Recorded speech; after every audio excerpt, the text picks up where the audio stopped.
My homie gonna tell me, he's like, hey, there's a new burger out.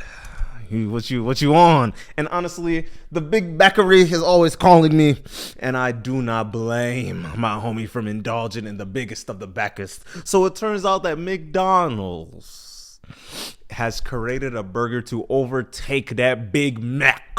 It has the what do they call? I don't even know what they called it, but it has sesame seeds on the top, and inside the sauce seems to be like the main draw. It's like a very sweet yet savory Big Mac sauce. That seems to be what they're going for. It's like two burgers. It's very thick, very heavy. It's okay. Nothing to write home about. But do you know what has been blowing the internet away?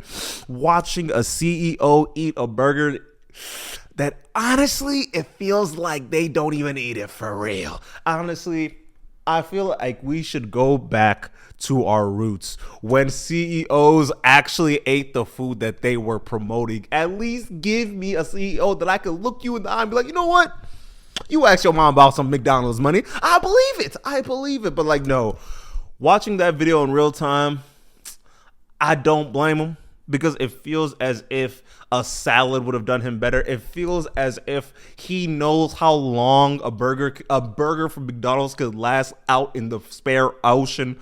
It feels like he knows what ingredients are being put into it. He went and added a little nibble. Y'all know that one SpongeBob meme with Squidward, where he like, that's the most he's given. That's the type of vibe that it was given throughout the whole video. And honestly, I always love it, or at least it always makes me chuckle when CEOs are like really rich folks. They do some stuff and like, you're definitely not like us, not at all. This is not your daily occurrence. And it made me chuckle when I was watching as the Burger King CEO just slide in real quick. Nothing too big, nothing too He says, here's our new burger, and takes the meatiest, the big backiest bites I've ever seen. He goes and eats a third of the burger like the rest of us. Anytime that we get a burger from a burger joint, you're supposed to have at least a third of the burger dispersed by the time you begin your second bite. Let's be real with it. Funny enough, that's why I don't like ordering burgers when I go out to eat, because I know it's going to take me 2 bites, 2.5, and I know I'm going to need some more. Ever since the 60s, the 70s, Burger King has been on McDonald's back. They are always sending shots, no matter what the case is. And you know what? I feel like as a company, or honestly, as a society, we need to go back to when companies were actually going one-on-one and actually trying to prove that they were the best. And I am sick of the fact that every single company is just partnered with that other company they're supposed to be beefy with, but it turns out that they're all owned by a higher subsidiary, and they're just like looking at everybody like, oh no, we're not the same. No, we have different names. Owned by 4 families. But back to the video. Burger King has been on McDonald's backside for so long that I know them more for dissing on McDonald's than I do for their burgers. But I will tell you one thing. Burger King has a fantastic dessert section. That's what I will say. Them pies. Have you ever been to one of them pies? You ever got some of those pies? I remember when I used to be, wow. I remember in a lot of late nights, there'd be a Taco Bell, there'd be a McDonald's, there'd be a Burger King, and then there'll be like some random fourth one, maybe a Taco John. And I would always go. If it hits after 11 p.m., I'm allowing myself to eat fast food. That's the one thing I always let myself do. So I go to Taco Bell. I order 2 chicken quesadillas. Let me get 2 chicken quesadillas and some of them exploding balls, right? Them creamy ones on the inside. And then I go and I stop by the Burger King. I go get me a chocolate Oreo crumble cake. I was going to throw me one of those, and then I go and get the vanilla one, and then I go right from my way on, because that's where we need to be. That's how you get the real combination. And when we get talking, let's stick out some burgers real quick. Why does it feel like The McDonald's that I had when I was a kid is not the McDonald's that I am throwing back now, and I feel cheated. I feel as if somebody needs to pay for the undercutting that I've been getting when it comes to this McDonald's hullabaloo. Somebody goes and drops this video. I think they're part of the Burger King team. They get a Whopper sandwich, and they pull up with a McDonald's Big Mac, and they put those two side by side. And when I tell you, you just watch as it would mold. And after like a week, you check back in, the Burger King Whopper is just starting to get mold. It's molded. You can't really even eat it. It looks physically gross. You look over that Big Mac. It looks brand new, like the day you gave it to him. You spin back. It's been a month.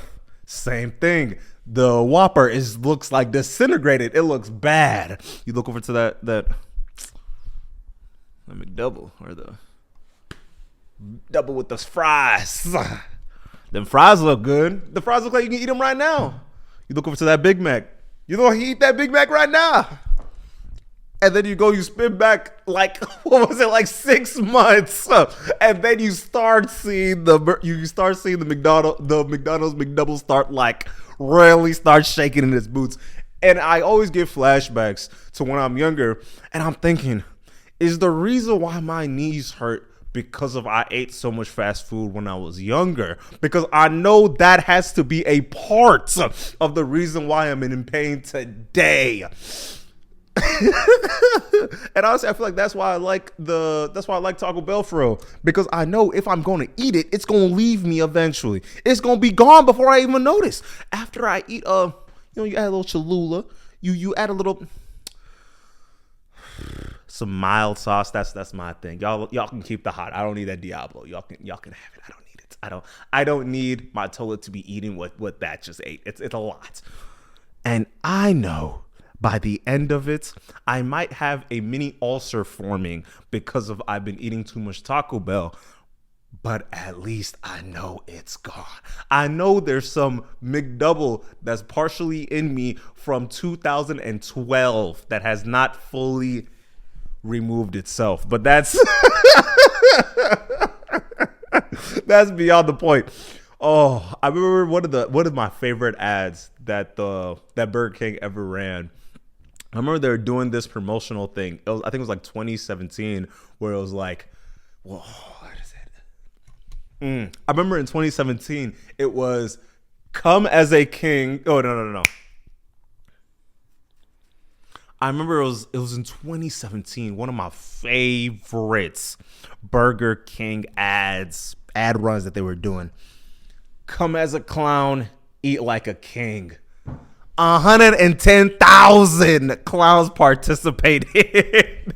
And I don't know if they're just like paying a bunch of clown shows to like pull up and have a meal, but that's just crazy work. That's my opinion. That's my opinion.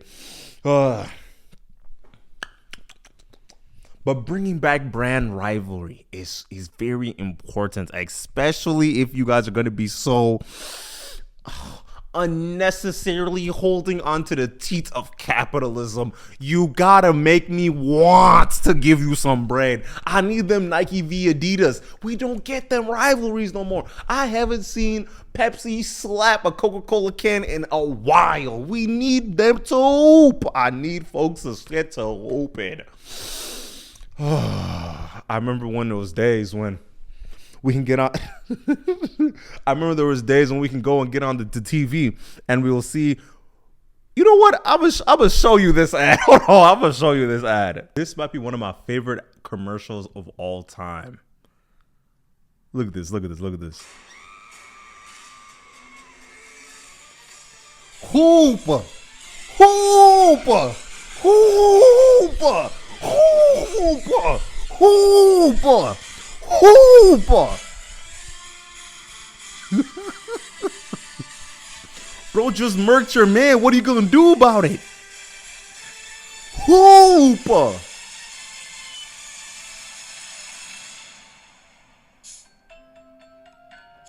Let's hoop. Let's hoop.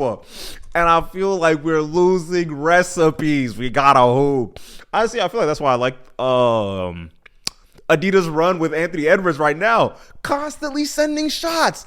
Let me know everybody but you is trash. That's what we need to grow.